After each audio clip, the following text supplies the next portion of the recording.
Hello friends, mistake ब्रह्मांड में आज आप मिलेंगे रितु भाटिया जी से। दोस्तों, वो टाइम था, पुराना समय, जब ऋषि मुनि आपको जीवन जीने के बारे में बताते थे और अच्छी अच्छी बातें बताते थे। आज योग निद्रा के माध्यम से रितु भाटिया जी आपको बताएंगी कि क्रोध से कैसे बचें। गुस्सा कभी अपने पर आता है, कभी अपनों पर आता है और कभी समाज पर आता है। लेकिन क्रोध की अग्नि मर्यादा में ही अच्छी लगती है, यानी कि अग्नि चूल्हे में ही रहे, उसके बाहर ना आए। ऐसा समझो, गुस्सा ही हर चीज का समाधान नहीं है। गुस्से में आप खुद को भी नहीं संभाल सकते, परंतु प्रेम में आप पूरी दुनिया को संभाल सकते हो।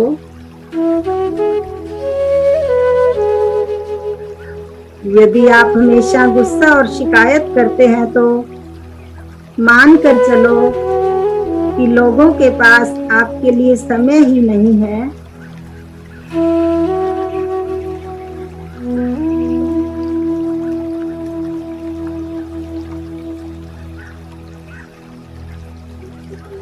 अपने चेहरे पर एक मुस्कान बनाकर रखें।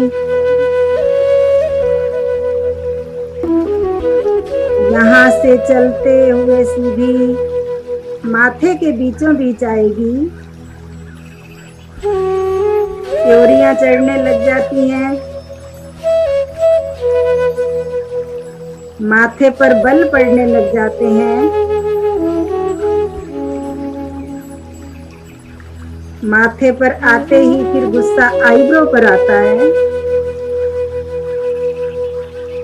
मेरी भवें ऐसे फैल जाती हैं जैसे कि रण जीतने जाना हो।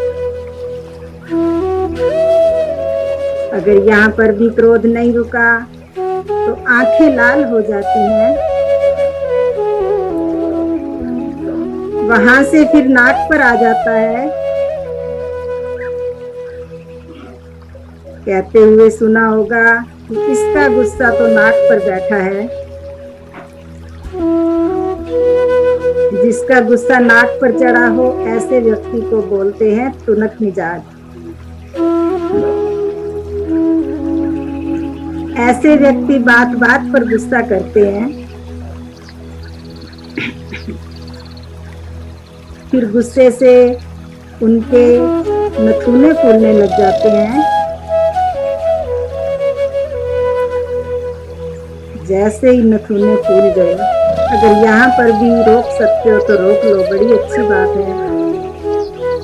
नहीं तो गुस्सा होंठ पर आ जाता है, होंठ फड़कने लग जाते हैं। इसकी यात्रा बड़ी अद्भुत है।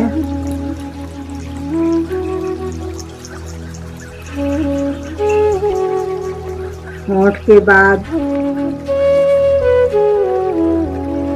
गुस्सा जीभ पर आ जाता है।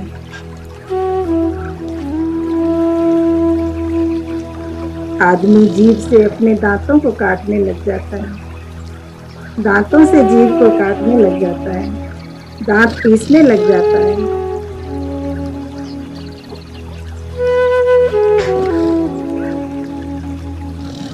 जीभ पर आ जाता है तो फिर गाली गलौज शुरू हो जाती है।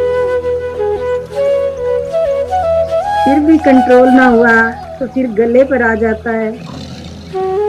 गला फाड़ फाड़ कर चिल्लाना शुरू हो जाते हैं।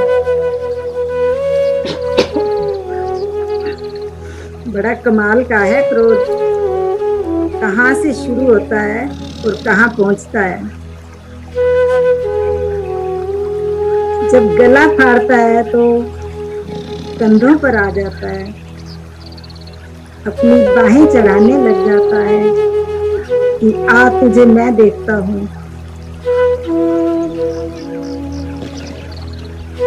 और उसके बाद अगर यह दिल पर आ जाए तो आप सोचते ही हैं कि कितना असर करता है, कितना जहरीला हो जाता है। फिर यह पांव तक आ जाता है। दे दनादन लात घूंसे, कितनी लंबी यात्रा है क्रोध की, बहुत लंबी यात्रा है इसकी। इसका अपना एक मनोविज्ञान है। सो सकारात्मक रहें, सकारात्मक विचार फैलाएं, कठिन से कठिन परिस्थिति में भी धैर्य बनाए रखिए। धैर्यवान व्यक्ति सब कुछ हासिल कर सकता है, इसलिए हिम्मत मत हारिए। क्रोध क्या है और क्यों आता है?